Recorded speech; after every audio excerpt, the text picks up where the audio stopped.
পড়ছি এরিক মারিয়া রিমার্কের বিখ্যাত উপন্যাস দ্য রোড ব্যাক। উপন্যাসটির আজ ৮ম পর্ব। সারাটা বিকেল বাড়িতে বসে একটা কিছু করতে চেষ্টা করেছি, কিন্তু কিছুই হয়ে ওঠেনি।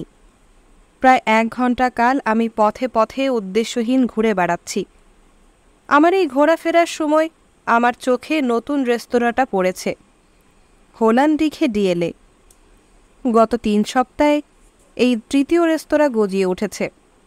ব্যাঙের ছাতার মতো এসব রেস্তোরাঁ গজাচ্ছে। এই রেস্তোরাঁটাই সবচেয়ে বড় আর জাঁকালো। আলো ঝলমল কাঁচের দরজার সামনে একজন বিরাট বপু দারোয়ান সোনালি পাতে মোড়া ব্যাটন হাতে দণ্ডায়মান। তার চোখে আমার চোখ পড়ার সঙ্গে সঙ্গেই তার মর্যাদাবোধ বিলুপ্ত হয়ে যায়। সে ব্যাটন দিয়ে আমার পেটে গুঁতো মেরে দাঁত কেলিয়ে বলে, হ্যালো আর্নেস্ট, এই কাকতাড়ানো চেহারা নিয়ে এতদিন কোথায় ছিলে? এই যে কর্পোরাল অ্যান্টন ডেমুথ, কিছুকাল আমাদের সার্জেন্ট কুক বা বাবুর্চিখানা তত্ত্বাবধায়ক ছিল। আমি তাকে চটপট সালাম দিই। সামরিক জীবনে আমাদের সর্বদা কথাই বলা হতো, সালাম উর্দিকে দিতে হবে, যে উর্দি পড়ে তাকে নয়। কিন্তু এখানে এই উর্দিকে সালাম দেওয়ার মধ্যে আমার একটা চালাকি আছে। হ্যালো অ্যান্টন, আমি হেসে বলি, এবার কাদের কথা হোক, খাবার মতো তোমার কাছে কিছু আছে? আমি বাজি রাখছি, সে ইতিবাচক জবাব দেয়। ফ্রান্স এলস্টারম্যান, সেই যে ফ্রান্স, তার কথা মনে আছে? সেও এখানে আছে, সেই এখানকার বাবুর্চি। আমি তাহলে কখন আসবো বলে দাও, আমি তাকে প্রশ্ন করি, কারণ তার এই কথাটাই একটা সুপারিশ। অথচ এলস্টারম্যান আর ডেমুথ ছিল খাদ্য সংগ্রাহকদের চাই। আজ রাত ১টার পর। অ্যান্টন চোখ টিপে বলে, আমরা খাদ্য দপ্তরের একজন ইন্সপেক্টরের ১ ডজন হাঁস বাগিয়েছি, চোরাই মাল। এলস্টারম্যান আজ কয়েকটা কাটবে। যুদ্ধে এত লোক হতাহত হয়, আর কয়েকটা হাঁস হতাহত হতে পারে না? নিশ্চয়ই পারে, আমি বলি। আচ্ছা, ব্যবসা কেমন চলছে? প্রতি রাতে ঘরভরা খদ্দের আসে, একবার ভেতরে তাকিয়ে দেখো না। সে পর্দাটা একদিকে টেনে দেয়। আমি ফাঁক দিয়ে ভেতরে তাকাই। টেবিলের ওপর স্নিগ্ধ আলোর জ্যোৎস্না ছড়ছে, সিগারেটের নীলাভ ধোঁয়া ঘরময় ভেসে বেড়াচ্ছে। ঝকঝকে কার্পেট পাতা, পর্সেলিন আর রূপোর চকচকে বাসন পেয়ালা।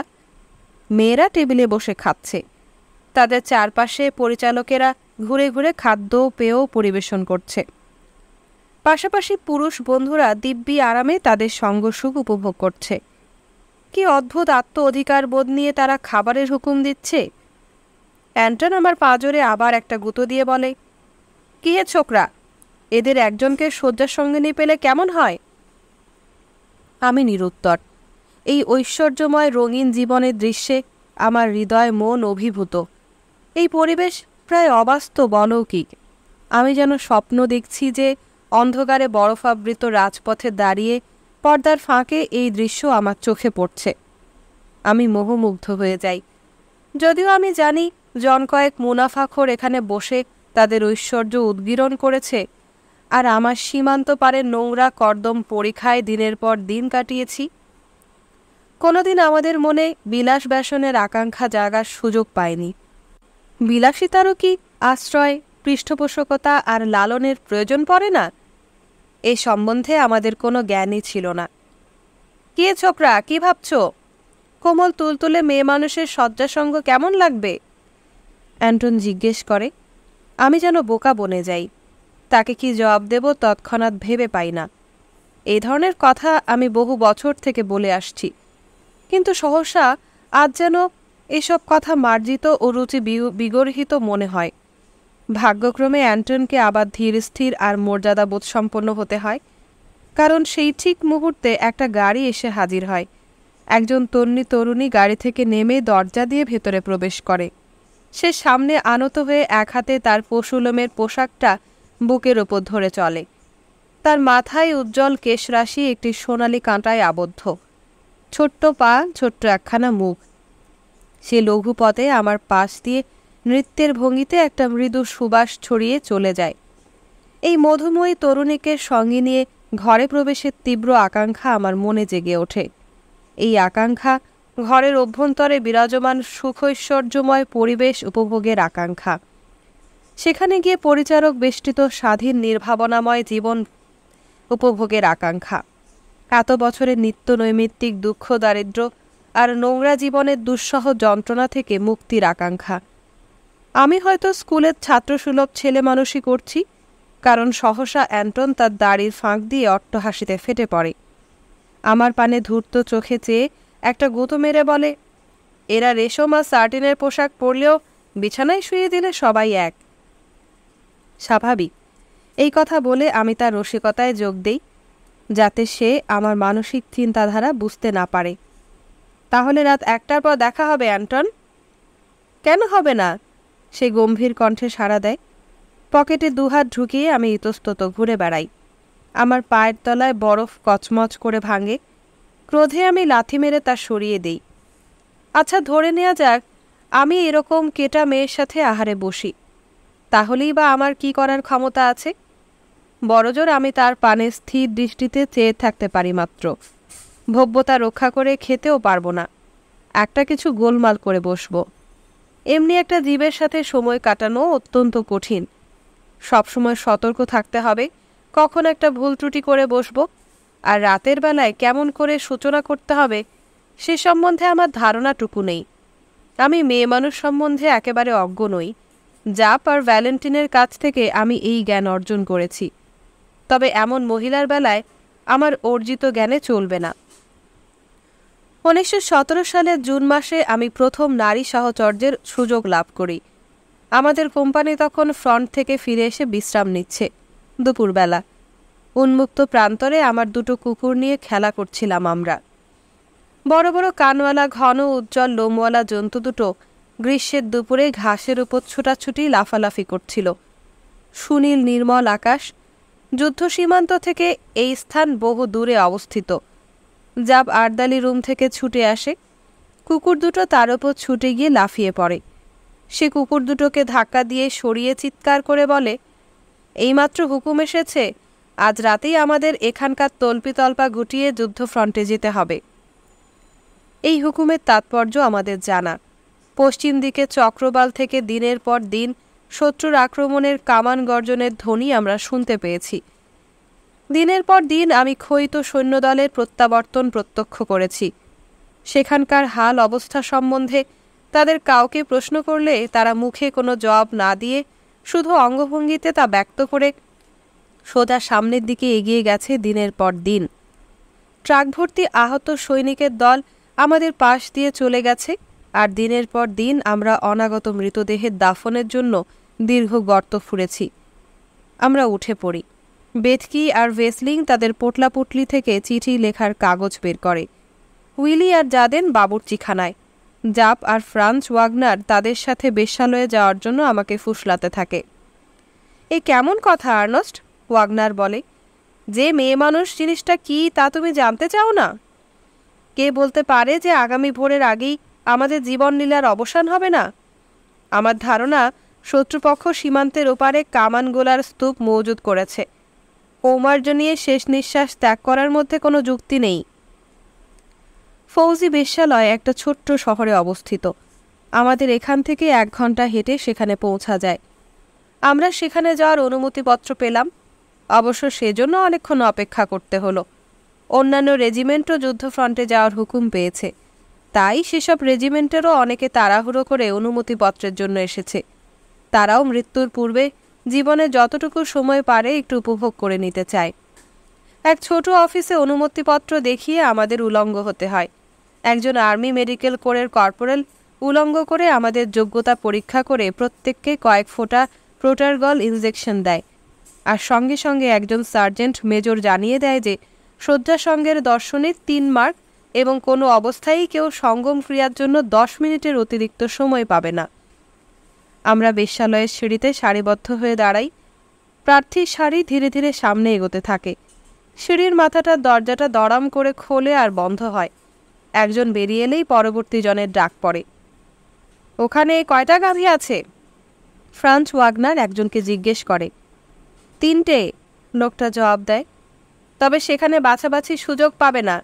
এটা একটা ভাগ্য পরীক্ষা। ভাগ্য মন্দ হলে একজন দাদির বয়সী মেয়ে মানুষও তোমার কপালে জুটতে পারে।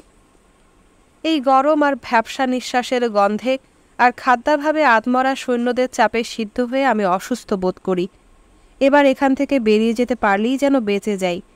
আমার কৌতূহল মিটে গেছে, কিন্তু এখান থেকে পালিয়ে গেলে অন্যরা আমাকে বিদ্রূপ করবে, এই ভয়ে আমি অপেক্ষা করি।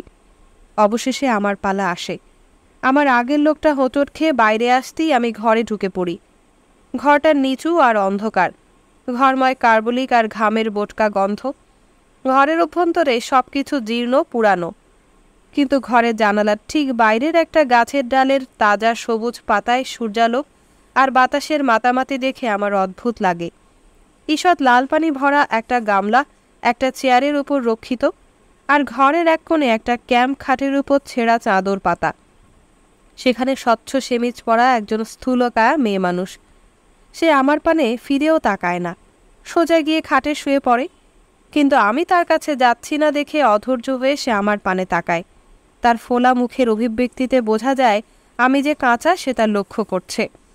আমি কিছুতেই তার সান্নিধ্যে যেতে পারি না। ভীতি আর দম বন্ধ করা বমি বমি ভাব আমাকে পেয়ে বসে। সে আমার দেহে উত্তেজনা সৃষ্টির উদ্দেশ্যে কুৎসিত অশ্লীল অঙ্গভঙ্গি করে। এমনকি সে লাজুক হাসি হেসে আমাকে তার পাশে টেনে নিতেও চেষ্টা করে, যাতে আমি তার উপর সদয় হই। আসলে সে কি? একটা মাদুর মাত্র। সেখানে প্রতিদিন 20 কি তার চেয়েও বেশি সংখ্যক সৈন্য শোয়। আমি তার পাশে দর্শনীটা রেখে দিয়ে দ্রুত পদে ঘর থেকে বেরিয়ে সিঁড়িতে নেমে যাই। জাপ চোখ টিপে প্রশ্ন করে, কি হে, কেমন হলো? হলো একরকম, আমি অভিজ্ঞের মতন জবাব দিই। আমরা এবার এ স্থান ত্যাগ করি। কিন্তু না, এবার আমাদের আবার আর্মি মেডিকেল করে সেই কর্পোরালের সামনে হাজির হতে হবে। তার দৃষ্টির সামনে প্রস্রাব করতে হবে। আমাদের আবার ইঞ্জেকশন দেয়া হবে। সুতরাং এই হলো প্রেম। আমি মৌন নৈরাশ্যে নিজের জিনিসপত্র গুছোতে গুছোতে আপন মনে ভাবি, এই প্রেমের কাহিনী বাড়িতে আমার বই পুস্তকে লেখা আছে। আর এই প্রেমের কল্পনাই আমার যৌবনের অস্পষ্ট স্বপ্নে আমি দেখেছি। আমি আমার গ্রেট কোট ভাঁজ করি, বিছানাপত্র গুটিয়ে নেই, আমার গোলাগুলি সংগ্রহ করি। তারপর সবাই সীমান্তের পথে রওনা হই। বিষাদক্লিষ্ট মনে নীরবে চলতে চলতে আমি ভাবি, জীবনের রঙিন মধুর প্রেমের স্বপ্নগুলো কেমন করে শেষ হয়ে গেল। আমার জীবনে শুধু রয়ে গেল একটি রাইফেল, একজন স্থূলাঙ্গিনী বেশ্যা স্মৃতি আর দিক চক্রবাল থেকে আগত কামান গর্জনের একঘেয়ে ধ্বনি। আমরা সেই দিক চক্রবালের লক্ষ্যে ধীর পদক্ষেপে এগিয়ে যাচ্ছি। তারপর আমাদের জীবনে আসে অন্ধকার আর মৃত্যু। ওয়াগনার সেই রাতেই নিহত হয়। আরও 23 জন সৈন্য সে রাতেই আমরা হারাই। গাছ থেকে বৃষ্টির ফোঁটা টপ টপ করে পড়ে। আমি আমার কলারটা উল্টিয়ে দেই। এখনও আমার মনে স্নেহাদর প্রেমরাঙ্গা আলাপ, উষ্ণ পরিবেশ আর সহৃদয় ভাবাবেগের আকাঙ্ক্ষা জাগে। এই কয় বছরের অমার্জিত একঘেয়ে জীবন থেকে আমি মুক্তি চাই। অতীতের মধুর বৈচিত্র্যময় দিনগুলো যদি আবার ফিরে আসে কেমন হয়? আবার যদি সেই ছিপছিপে সুঢল সুন্দরী তরুণীর মতন কেউ আমাকে সত্যি ভালোবাসে, তবে কেমন হবে? এমনকি যদি কোনো নীল রূপসী রাত্রির মায়াময়তা আমাদের আনন্দে উদ্বেল করে তোলে, তখনও কি শেষ পর্যন্ত সেই কুৎসিত স্থূলাঙ্গিনী বেশ্যাটা স্মৃতি আমাদের দুজনের আনন্দ উদ্বেলতার মধ্যে ব্যবধানের সৃষ্টি করবে না? ড্রিল সার্জেন্টের অশ্রাব্য ভাষা কি সহসা কানে প্রবেশ করবে না? অতীতের অপ্রীতিকর স্মৃতি, টুকরো টুকরো কথা আর সামরিক জীবনের অশ্লীল রসিকতা কি হঠাৎ আমাদের সব নিটোল আনন্দ, সব মার্জিত ভাবাবেগ ধ্বংস করে দেবে না? আমরা এখনও কলুষমুক্ত আছি, কিন্তু আমাদের আদৌ কোনো অভিজ্ঞতা অর্জনের আগেই আমাদের সারিবদ্ধভাবে দাঁড় করিয়ে দেখা হলো আমরা যৌন রোগে আক্রান্ত হয়েছি কিনা। সে পরীক্ষা করা হয়েছে। 16 বছর বয়সে কৈশোর যৌবনের ক্রান্তিলগ্নে গভীর বিস্ময়বোধ, চাঞ্চল্য, আনন্দ, জিজ্ঞাসা আর কৌতূহল নিয়ে আমরা এডেল আর অন্য মেয়েদের পেছনে ছোটাছুটি করতাম। তা আর আমাদের জীবনে ফিরে এলো না। ফিরে এলো না সেই পুত পবিত্র পরিবেশ। আমি এমনই ভাগ্যা হতো। সহসা মনের অজ্ঞাতসারে আমি দ্রুত চলতে থাকি। আমার শ্বাস প্রশ্বাস গভীরতর হয়ে ওঠে। আমার অতীতকে আমার ফিরে পেতে হবে, নিশ্চয়ই ফিরে পেতে হবে। আমি অতীতে ফিরে যাব, নইলে বেঁচে থাকার কোনো অর্থ হয় না। লুদভিগের বাড়ি অভিমুখে রওনা হই। তার ঘরে এখনো একটা বাতি জ্বলছে। তার জানালা লক্ষ্য করে কয়েকটা ঢিল ছুটতেই সে নিচে এসে দরজা খুলে দেয়। তার ঘরে জর্জ রাহে লুদভিগের ভূতাত্ত্বিক নিদর্শনের নমুনার বাক্স থেকে এক টুকরো স্ফটিক পাথর নিয়ে স্ফুলিঙ্গ বের করছে। তোমার সঙ্গে শেষ পর্যন্ত দেখা হয়ে গেল বলে খুব খুশি হয়েছি আর্নস্ট, সে হেসে বলে। এইমাত্র তোমার বাড়ি থেকে ঘুরে এলাম, আমি কাল চলে যাচ্ছি। তার গায়ে উর্দি। আমি দ্বিধাখণ্ডিত কণ্ঠে প্রশ্ন করি, কিন্তু জর্জ, তুমি কি সত্যি যাচ্ছ? হ্যাঁ, স্মৃতিবাচক মাথা নাড়ে। সত্যি যাচ্ছি, আবার সৈনিক হতে চললাম, সব ঠিকঠাক, কালই যাচ্ছি। এর কাণ্ড কারখানাটা কিছু বুঝলে? আমি লুদভিগকে প্রশ্ন করি। হ্যাঁ, সে জবাব দেয়, মনে হয় বুঝেছি, কিন্তু সে যা করছে তাতে তার কল্যাণ হবে না। এবার সে রাহের পানে মুখ ফিরিয়ে বলে, তোমার মোহমুক্তি ঘটেছে, এই তোমার অসুবিধার কারণ হয়েছে। একবার এক মুহূর্ত চিন্তা করে দেখো, অবস্থা যা দাঁড়িয়েছে তাই কি স্বাভাবিক নয়? যুদ্ধফ্রন্টে সদা সর্বদা আমাদের স্নায়ুমণ্ডলীর উপর চাপ পড়ত, কারণ তখন যে কোনো মুহূর্তে আমাদের সামনে জীবন মরণ সমস্যা দাঁড়াতো। এখন পরিস্থিতি বদলে গেছে। বাতাস থামার পর পালের যা অবস্থা হয় তাই আমাদের হয়েছে। আমাদের জীবনের পালটা ধীরে ধীরে আন্দোলিত হয়েছে। তাছাড়া একটা সহজ কারণ হলো এখানে সব কিছু অতি মন্থর ও বেদনাদায়ক গতিতে এগোচ্ছে। ঠিক কথা, রাহে মেনে নেয়। এই যে আহার আর বাসস্থান সংস্থানের জন্য অহরহ ঠেলাঠেলি, তাতে আমার মনে ঘেন্না ধরে গেছে। তাই আমি এ থেকে মুক্তি চাই। বেশ, এমন কিছু একটা করাই যদি তোমার ইচ্ছে, তবে বিপ্লবে যোগ দাও না কেন? তাহলে তুমি হয়তো একদিন সমরমন্ত্রীও হয়ে যেতে পারো, আমি রাহেকে বলি। আরে এই বিপ্লব, রাহে তাচ্ছিল্যের সুরে জবাব দেয়। এই বিপ্লব তো জন কয়েক পার্টি সেক্রেটারির সৃষ্টি। তারা আরাম আয়েসে প্যান্টের পকেটে হাত ঢুকিয়ে আপন খেয়াল খুশিতে এই বিপ্লব সৃষ্টি করেছিল। তারা এখন নিজেদের আস্পর্ধায় নিজেরাই ভয় পেয়েছে। দেখতে পাচ্ছে না তারা এবার একে অন্যের গলা কাটার জন্য কেমন লেগেছে? সোশ্যাল ডেমোক্রেট, ইন্ডিপেন্ডেন্ট, স্পার্টাসিস্ট, কমিউনিস্টরা তো দল সৃষ্টি করেছে, আর ইতিমধ্যে অন্যরা, তাদের মধ্যে যারা সত্যিকার ধীশক্তি সম্পন্ন আর বুদ্ধিমান, তাদেরকে নীরবে নিজেদের স্বার্থোদ্ধারের কাজে ব্যবহার করছে। অথচ বুদ্ধিমানেরা তা বুঝতে পারছে না। না রাহে, তা নয়, লুদভিগ বলে। বিপ্লবকে সাফল্যমণ্ডিত করার জন্য যে পরিমাণ ঘৃণা বিদ্বেষের প্রয়োজন, ঘৃণা বিদ্বেষের সেই তীব্রতা আমাদের মনে সঞ্চারিত হয়নি। আমাদের ঘৃণা বিদ্বেষ ছিল নগণ্য। আসল কারণটা তাই, প্রথম থেকেই আমরা চেয়েছিলাম কারো প্রতি অন্যায় করব না, সবার প্রতি ন্যায়পরায়ণ আচরণ করব। এটাই আমাদের ব্যর্থতার কারণ। সকল বিপ্লবের নীতি হলো বিপ্লবের আগুনে সব ঝোপঝাড় পুড়ে সাফ হয়ে গেলে অন্যরা এসে সে জায়গায় বীজ বপন করবে। কিন্তু আমরা কোনো কিছু ধ্বংস না করে সৃষ্টি করতে চেয়েছিলাম।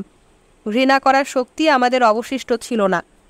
যুদ্ধ আমাদের সব শক্তি নিঃশেষ করে দিয়েছে। যুদ্ধে আমরা ক্লান্ত আর জ্বলে পুড়ে নিঃশেষিত হয়ে গেছি। ক্লান্ত দেহে গোলাগুলির মাঝখানেও ঘুমানো যায়, তা তুমিও জানো। এখনও সময় আছে।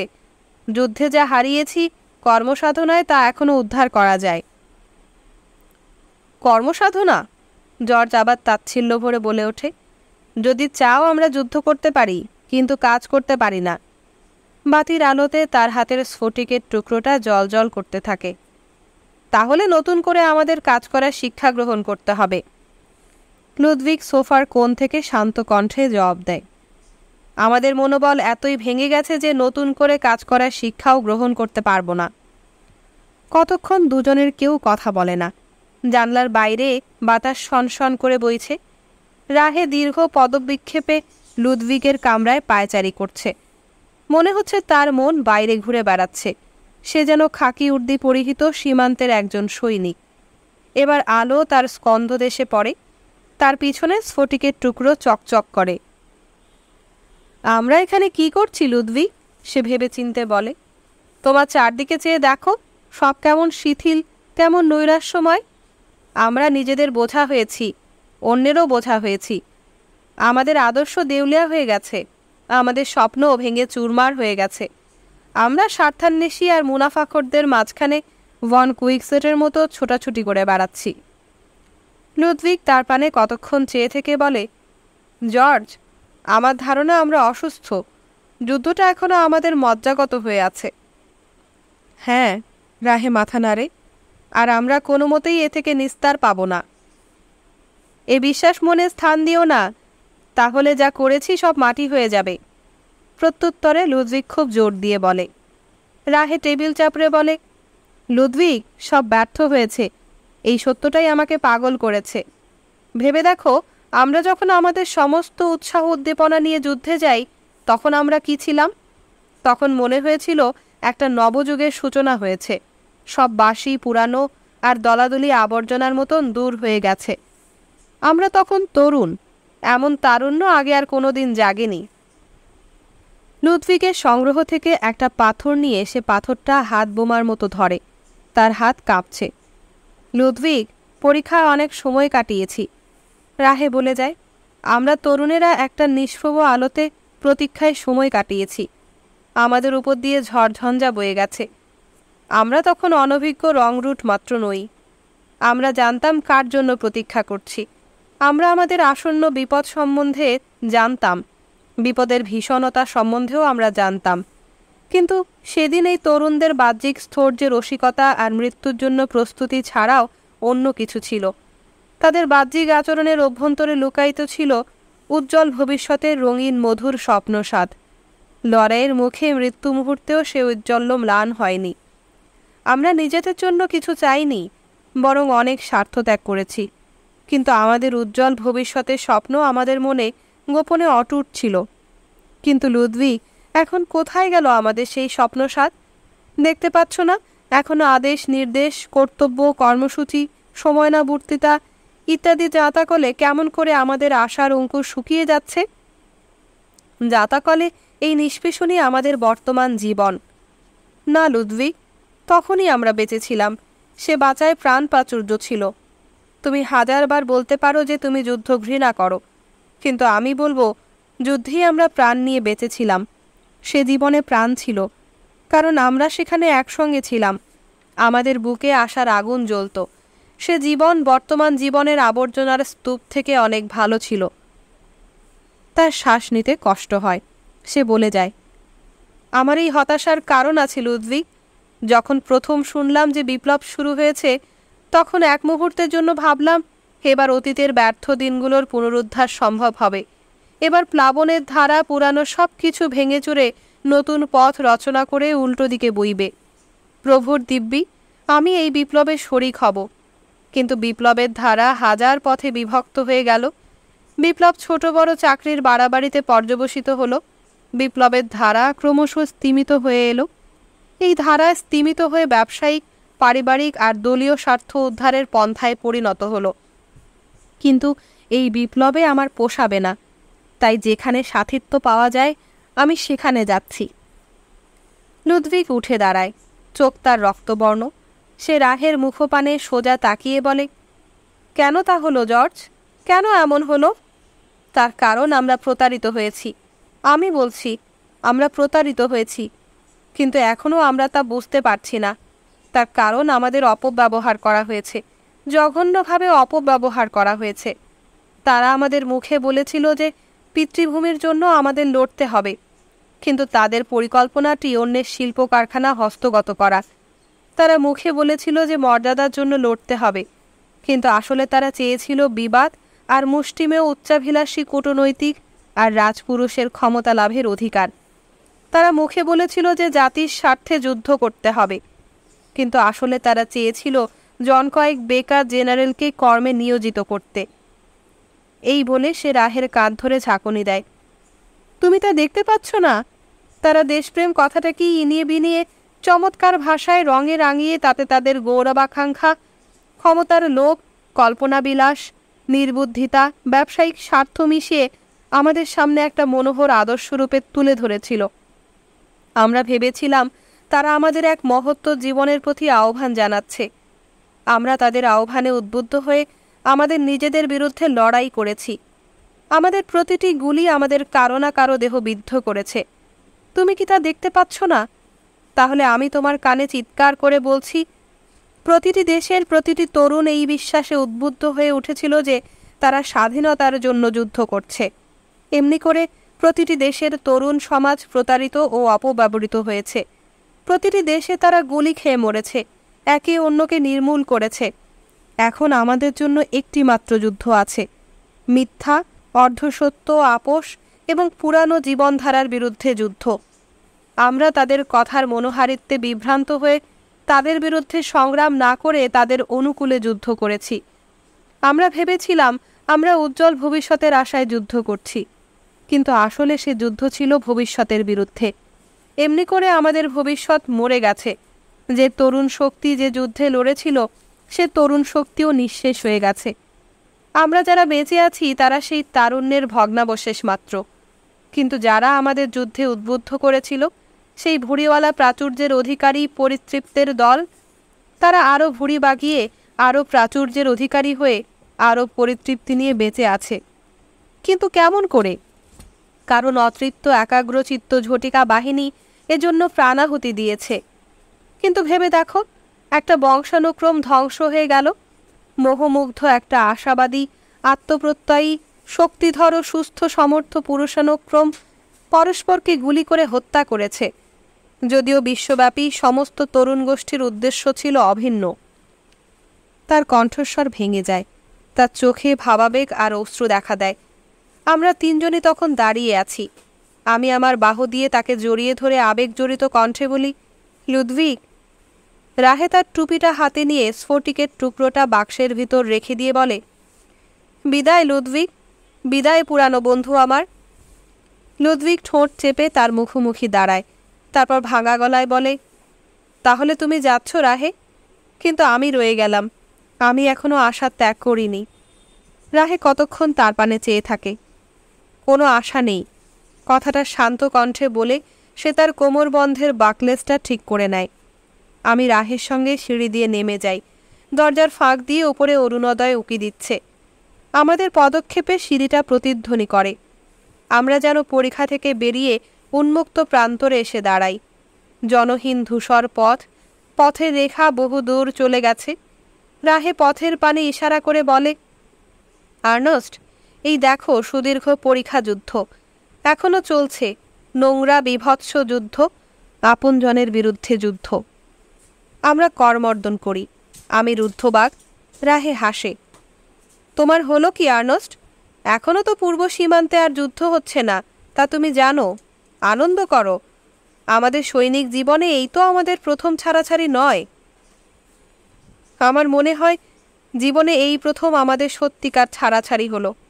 আমি চট করে জবাব দিই। সে সেখানে আমার মুখোমুখি এক মুহূর্ত দাঁড়িয়ে পথ ধরে এগিয়ে যায়, একবারও ফিরে তাকায় না। তার বিদায় নেবার পরও কতদূর পর্যন্ত তার পদধ্বনি শুনতে পাই, তারপর সে অদৃশ্য হয়ে যায়। উপর থেকে নির্দেশ এসেছে যে যুদ্ধফেরত ছাত্রদের পরীক্ষার বেলায় কড়াকড়ি হবে না। তারা যে বিষয়ে আগ্রহী কেবল সেই বিষয়েই পরীক্ষা দিতে পারবে। দুর্ভাগ্যক্রমে আমরা যে বিষয়ে আগ্রহী সেই বিষয়টা পাঠ্যসূচির অন্তর্ভুক্ত নয়, তাই আমরা আমাদের ইচ্ছা মতো ব্যাপারটাকে সহজ করে নেই। প্রত্যেকেই প্রতি বিষয়ে দুটো করে প্রশ্ন দাখিল করবে আর সে দুটো প্রশ্নেরই উত্তর দেবে। ওয়েস্টারহোল্ড শিক্ষকের আসনে বসে আছে। তার সামনে ডেস্কের ওপর কয়েক পাতা সাদা কাগজে আমাদের নাম লেখা আছে। আমরা প্রত্যেকে তাকে দুটো করে প্রশ্ন লিখে দিই। এই দুটোর উত্তরই আমরা দিতে চাই। উইলি অসাধারণ খুঁতখুঁতে। সে তার ইতিহাসের বইয়ের পাতা উল্টিয়ে অনেক খোঁজাখুঁজির পর নিম্নলিখিত দুটো প্রশ্ন ঠিক করে। জামার যুদ্ধ কখন হয়েছিল এবং অটো দি লেজির রাজত্বকাল কখন? ওয়েস্টারহোল্ড আর আলবার্ট প্রশ্নের তালিকা নিয়ে কয়েকজন শিক্ষকের কাছে যায়। তারপর তারা প্রিন্সিপালের সামনে হাজির হয়। প্রিন্সিপাল তাদের পানে শঙ্কিত দৃষ্টিতে তাকান। আমাদের কাছ থেকে ভালো কোনো কিছু তিনি আশা করতে পারেন না। প্রশ্নের তালিকাটা পড়ে বিরক্ত হয়ে একপাশে রেখে দিয়ে তিনি বলেন, কিন্তু মন্ত্রী মহোদয়ের ইচ্ছা যে তোমরা এমন বিষয় বেছে নেবে যাতে তোমাদের আগ্রহ আছে, অর্থাৎ প্রত্যেক বিষয়ের বিশেষ কোনো শাখা সম্বন্ধে পরীক্ষা দিতে হবে। কিন্তু তোমরা যে তালিকা দাখিল করেছ তা তো অতি সহজ। আমাদের আগ্রহের ক্ষেত্র এর চেয়ে বৃহত্তর নয়, আলবার্ট জবাব দেয়। প্রিন্সিপাল প্রশ্নের তালিকাটা ফেরত দিয়ে বলেন, না, আমি এতে রাজি হতে পারি না। তাতে সমস্ত পরীক্ষাটাই একটা প্রহসন হবে। আসলে তাই নয় কি? ওয়েস্টারহোল্ড হেসে জবাব দেয়। প্রিন্সিপাল কাঁধ ঝাঁকুনি দেন, কিন্তু শেষ পর্যন্ত তালিকাটা গ্রহণ করেন। দুর্ভাগ্যবশত রচনা পরীক্ষার দিন উইলি 2 ঘন্টা বিলম্ব করে আসে। আগের রাত সে কার্লের সাথে খুব মদ খেয়েছে। হোলারম্যান এ নিয়ে দুর্ভাবনায় পড়ে। সে উইলিকে জিজ্ঞেস করে ঠিক সময়ে পরীক্ষার উত্তর লিখে শেষ করতে পারবে কিনা। উইলি আত্মবিশ্বাসী। সে নিজের জায়গায় বসে পকেট থেকে লুদভিগের লিখে দেওয়া রচনাটা বের করে সামনে রেখে দিয়ে একটু ঘুমিয়ে নেয়। সে এমনি বেসামাল হয়ে আছে যে ধর্ম বিষয় পরীক্ষার বেলায় ভুলে দীপতত্ত্বের জবাব দিতে দিতে উদ্যত হয়। শেষ পর্যন্ত আলবার্ট তার ভুল সংশোধন করে দেয়। মৌখিক পরীক্ষার বিরামকালের ফাঁকটুকু আমরা কাজে লাগাই। আমরা এই সময় ক্যাট খেলি। সেনাবাহিনীতে আমরা তাসের এই খেলাটা শিখে সময়ের সদ্ব্যবহার করেছি। মৌখিক পরীক্ষার জন্য যখনই কারো ডাক পড়ে তখনই যে যার হাতের তাস রেখে দিয়ে পরীক্ষা দিতে যায়। ফিরে এসে আবার খেলায় যোগ দেয় বা বিশ্বস্ত কারো হাতে খেলার দায়িত্ব ন্যস্ত করে পরীক্ষা দিতে যায়। আমরা অবশ্য সবাই পাশ করি। আমাদের হাত থেকে মুক্তি পাওয়ার আশায় প্রিন্সিপাল সাহস করে আমাদের কয়েকটা মনোরম সদুপদেশ দেওয়ার সুযোগ ছাড়তে পারেন না। আমাদের স্কুল ত্যাগের উপলক্ষটাকে তিনি একটা গম্ভীর আনুষ্ঠানিক ব্যাপার করতে চান। তিনি আমাদের কাছে ব্যাখ্যা করতে শুরু করেন যে পরীক্ষায় পাশ করে আমাদের কঠোর শ্রমলব্ধ অভিজ্ঞতা নিয়ে আমরা এসব শুভেচ্ছা ও উচ্চাকাঙ্ক্ষা নিয়ে সংসার জীবনে প্রবেশ করতে যাচ্ছি। পরীক্ষায় পাশ করা কথাটা আমাদের বেলায় খুব উপযুক্ত নয়, উইলি বাধা দিয়ে বলে। ইতিমধ্যেই জীবনের অন্যান্য ক্ষেত্রে পাশ করে এসেছি। প্রিন্সিপাল বুঝতে পারেন যে নরম কথায় তুষ্ট হওয়ার পাত্র আমরা নই। আমাদের মতন অকৃতজ্ঞদের সঙ্গে সদ্ভাব স্থাপন সম্ভব নয়। আমরা স্কুল ছেড়ে নিজের পথ ধরি। আমাদের পরবর্তী দলের পরীক্ষা 3 মাস হবে।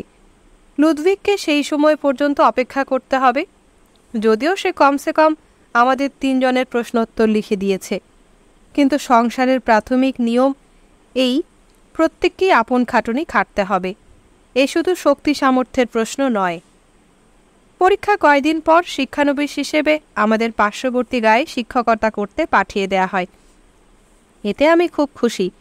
ভবঘুরে জীবনে আমি অতিষ্ঠ হয়ে গেছি। এতে মনে শুধু নৈরাশ্য আর বিষণ্ণতাই জন্মে।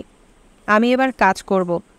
আমার জিনিসপত্র ট্রাঙ্কে গুছিয়ে আমি উইলির সঙ্গে যাত্রা করি।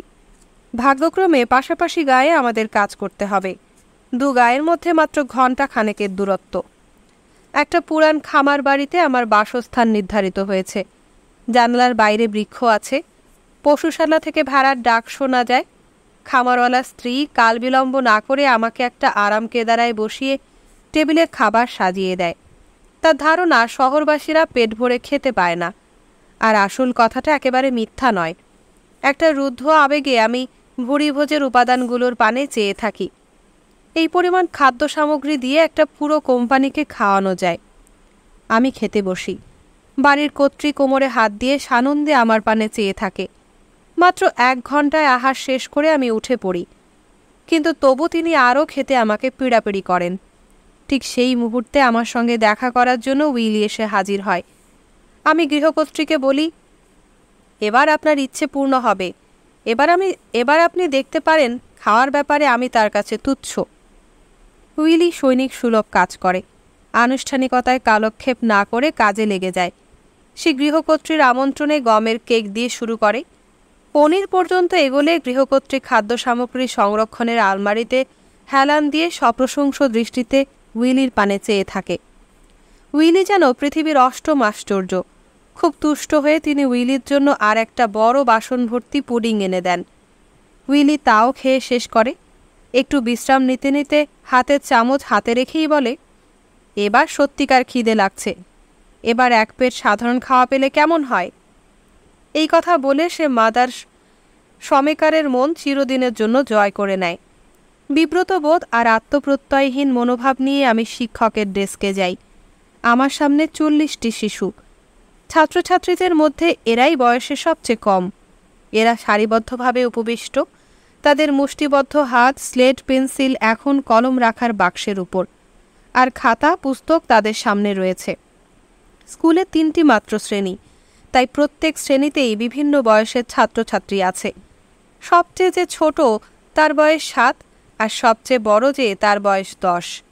মেঝেতে কাঠের জুতো ঘষার খড়খড় শব্দ হচ্ছে, একটা অঙ্গারের উনুন পটপট শব্দ করছে। কোনো কোনো ছাত্র গলায় পশমি মাফলার জড়িয়ে হাতে চামড়ার ব্যাগ ঝুলিয়ে 2 ঘন্টার পথ হেঁটে স্কুলে এসেছে। তাদের জিনিসপত্র ভিজে গেছে, সেগুলো এখন ঘরের শুকনো বাতাসে শুকোচ্ছে। ছোট বাচ্চারা আমার পানে অবাক হয়ে চেয়ে থাকে।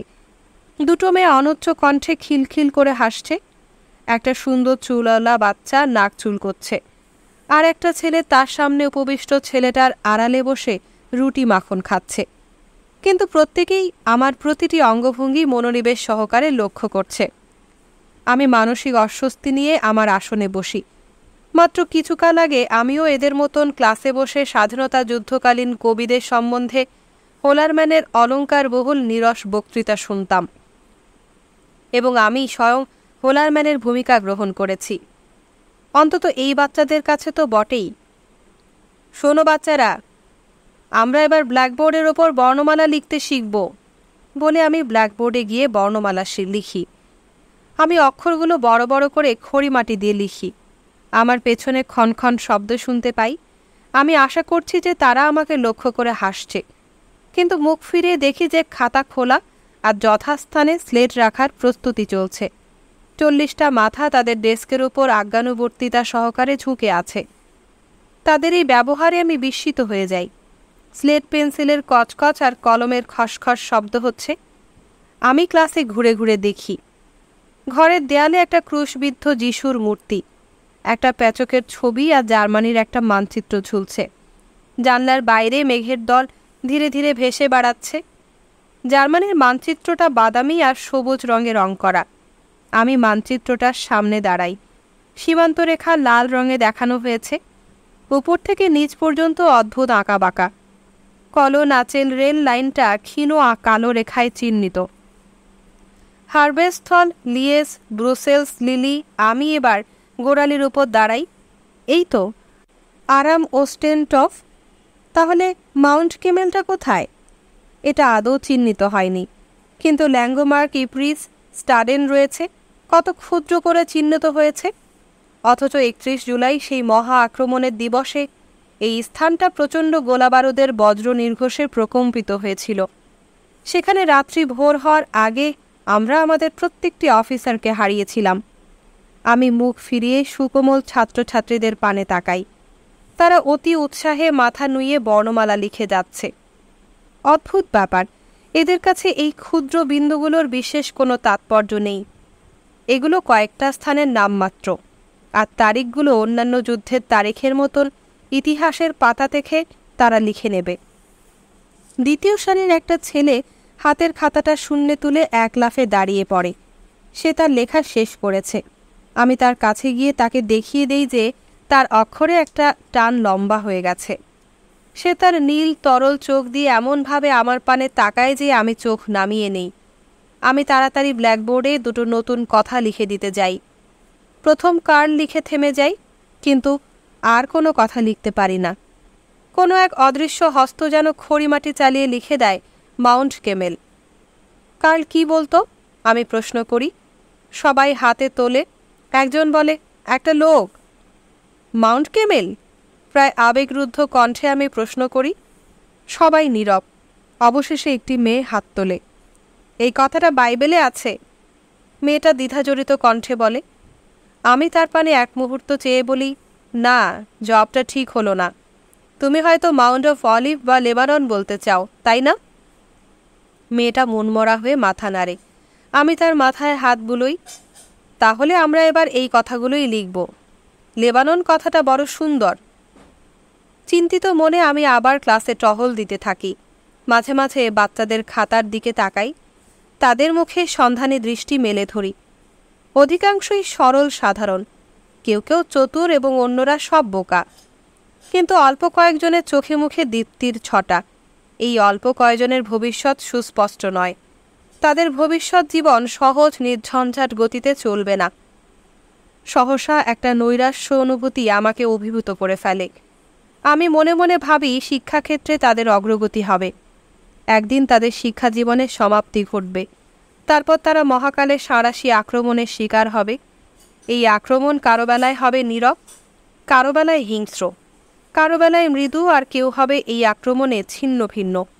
প্রত্যেকের জীবন স্বীয় নিয়তির বিধানে নিয়ন্ত্রিত হবে। আমার শিক্ষকতা তখন তাদের কি সাহায্য করতে পারবে? এই শিক্ষা তাদের কি কাজে লাগবে? জার্মানির সমস্ত নদ নদীর নাম মুখস্থ করে কি হবে? 40 জন ছাত্রছাত্রীর জীবন আমার সামনে পেছনে দাঁড়িয়ে প্রতীক্ষা করছে। আমার ক্ষমতা থাকলে কত আনন্দে আমি তোমাদের জীবন পথে তোমাদের সাহায্য করতাম। কিন্তু পৃথিবীতে কে কাকে সত্যিকার সাহায্য করতে পারে? আমি কি অ্যাডলফ বেথকিকে কোনোদিন সাহায্য করতে পেরেছি? ঘণ্টা বাজে। প্রথম ঘণ্টার পড়া শেষ হয়। পরদিন আমরা আমাদের লম্বা ঝুলওয়ালা সোয়েলো টেল কোট পরিধান করি। আমার কোটটা কোনো মতে ঠিক সময়ে তৈরি হয়েছে। আমার স্থানীয় পাদ্রীর সঙ্গে সাক্ষাৎ করতে যাই আমরা। এটা একটা ধর্মানুষ্ঠানের ব্যাপার। আমাদের বেশ সাদর অভ্যর্থনা জানানো হয়, যদিও তাতে কিছুটা সীমাবদ্ধতা ছিল। কলেজ জীবনে আমাদের অবাধ্যতা আমাদের সুখ্যাতিকে অভিজাত মহলে সন্দেহজনক করে দিয়েছিল। বিকেলবেলায় মেয়রের সঙ্গে সাক্ষাতের ব্যাপারটা শেষ করতে চাই। এটাও কর্তব্য পালনের অন্তর্ভুক্ত। গ্রামের সরাইখানায় তার সাথে আমাদের সাক্ষাৎ হয়ে যায়। এখানে পোস্ট অফিসের কাজকর্মও সম্পাদিত হয়। তিনি একজন বয়োবৃদ্ধ খামার মালিক। মুখাবয়বে বলিরেখা দেখেই মনে হয় ধূর্ত স্বভাব। সাক্ষাৎ মাত্র তিনি মদ্যপানের আমন্ত্রণ জানান। তারপর আরও 2-3 জন খামার মালিক আমাদের অভ্যর্থনা জানায়। এই বোকার দল তাদের হাতের আড়ালে চোখ টিপাটিপি আর মুখভঙ্গি করে। আমরা তৎক্ষণাৎ তাদের উদ্দেশ্যটা বুঝতে পারি। তারা আমাদের মাতাল করে একটু রসিকতা উপভোগ করতে চায়। মনে হয় তারা আগেও মাঝে মধ্যে এ কাজ করে সফল হয়েছে। তারা বোকার মতন হাসাহাসি করে বলে দেয় যে আগেও কতিপয় তরুণ শিক্ষক এমনিভাবে সরাইখানায় এসেছে। 3টি কারণে তারা আমাদের উপর টেক্কা মারার আশা করছে। তার কারণগুলো হলো, প্রথমত তাদের ধারণা শহরে লোকেরা তাদের মতন অধিক পরিমাণ মদ্য পান করতে পারে না। দ্বিতীয়ত স্কুল শিক্ষকেরা শিক্ষিত লোক, তাই তাদের দেহ দুর্বল। আর তৃতীয়ত আমাদের মতন অল্পবয়স্ক ছেলে ছোকরারা মদ্যপানে খুব অভ্যস্ত নয়। এখানকার প্রাক্তন শিক্ষানবিশ শিক্ষকদের বেলায় তা হতে পারে, কিন্তু আমরা কয়েক বছর সেনাবাহিনীতে কাজ করে শিখে এসেছি কেমন করে মগ ভর্তি মদ পান করতে হয়। এই কথাটা তারা হিসেব করে দেখেনি। আমরা তাদের প্রতিদ্বন্দ্বিতায় আহ্বান গ্রহণ করি। খামার মালিকেরা আমাদের বোকা বানাতে চায়, কিন্তু আমরা আমাদের সম্মান রক্ষা করতে বদ্ধপরিকর। আমাদের এই সংকল্প আমাদের শক্তি বৃদ্ধি করে। মেয়র, গায়ের কেরানি আর কয়েকজন তাগড়া জোয়ান খামার মালিক আমাদের সামনে বসে। স্পষ্টই মনে হয় এরা সেখানকার সর্বজন স্বীকৃত সেরা মদ্যপ। মৃদু ধূর্ত হাসি হেসে তারা আমাদের গ্লাসের সাথে গ্লাস ঠোকাঠুকি করে। উইলি এমনই ভাব দেখায় যে সে যেন বেশ খুশি। তাদের হাসির মাত্রা বেড়ে যায়। উইলি আর আমার তরফ থেকে বিয়ার শ্যাম্পেনের সংমিশ্রণে 1 চক্কর পরিবেশন করা হয়। এবার অন্যরা 7 চক্কর পরিবেশন করে। তারা মনে করে যে তাতেই আমরা কাবু হয়ে যাব। আমরা গ্লাস শূন্য করছি দেখে তারা কিছুটা বিস্মিত হয়, তবে তাদের দৃষ্টিতে অনুমোদনাত্মক হাসিও লক্ষিত হয়। উইলি নিরুদ্বিগ্ন চিত্তে নতুন চক্করের হুকুম দেয়। সে মদ্য পরিবেশককে ডেকে বলে, এবার কিন্তু বিয়ার নয়, বিশুদ্ধ শ্যাম্পেইন চাই। বিশুদ্ধ শ্যাম্পেন? মেয়র বলে। নিশ্চয়ই, উইলি শান্ত কণ্ঠে জবাব দেয়, নইলে সকাল পর্যন্ত এখানে আমাদের বসে থাকতে হবে। বিয়ার তো মানুষকে অপ্রমত্ত করে দেয় মাত্র। মেয়রের চোখের বিস্ময় দৃশ্যত কেটে যায়। একজন মদ্যপ জড়িত কণ্ঠে স্বীকার করে যে আমরা প্রচুর পরিমাণ মদ খেতে পারি। অন্য 2 জন নীরবে সরে পড়ে। আমাদের বিরোধী পক্ষের 2-1 জন ইতিমধ্যেই আমাদের অলক্ষ্যে টেবিলের নিচে গ্লাস শূন্য করার চেষ্টা করছে, কিন্তু উইলি নজর রাখছে যাতে কেউ অপকর্মটা করতে না পারে। সবার হাত টেবিলের ওপর। সে জেদ করে। তারা তাদের গ্লাস ঠোঁটে ধরে। তাদের মুখের হাসি উবে গেছে। আমরা জয়ের পথে এগিয়ে যাচ্ছি। 1 ঘন্টার মধ্যেই তাদের অধিকাংশই মেঝেতে গড়াগড়ি করতে থাকে বা অপমানিত বোধ নিয়ে টলতে টলতে বেরিয়ে যায়। শেষ পর্যন্ত টেবিলে মেয়র আর গায়ের কেরানি ছাড়া আর কেউ নেই। এবার এই দুজন আর আমাদের মধ্যে দ্বন্দ্বযুদ্ধ শুরু হয়। ইতিমধ্যে অবশ্য আমাদের দুজনের দৃষ্টি ঘোলাটে হয়ে উঠেছে, কিন্তু অন্য দুজনের কথা জড়িয়ে যাচ্ছে। আমরা তাতে উৎসাহিত বোধ করি। আর আধ ঘন্টা পর আমার চোখ মুখ যখন লাল হয়ে উঠেছে, তখন উইলি তার শেষ চাল চালে। সে বিয়ারের মগে 4 মগ কগনেক মদের হুকুম দেয়। মেয়র তার চেয়ারে বসে পড়ে। হুকুম মতো মদ পরিবেশিত হয়। উইলি 2টো মগ তাদের হাতে ঠেলে দেয়। তারা স্থির দৃষ্টিতে আমাদের পানে তাকিয়ে থাকে। 1 চুমুকে শেষ করতে হবে, উইলি চেঁচিয়ে বলে। কেরানিটা রণভঙ্গ দিতে চায়, কিন্তু উইলি কিছুতেই তাকে ছাড়বে না। আচ্ছা, 4 চুমুকে, মেয়র সবিনয়ে ওকালতি করে। উইলি জেদ করে, 1 চুমুকে। সে দাঁড়িয়ে কেরানির গ্লাসে গ্লাসে ঠোকাঠুকি করে। আমি দাঁড়িয়ে পড়ি। তোমাদের সুস্বাস্থ্য কামনা করি। এখনই জবাই হতে যাচ্ছে আমাদের এমন 2টো বাছুর ভেবে তারা অসহায় দৃষ্টিতে তাকিয়ে 1 চুমুক দেয়।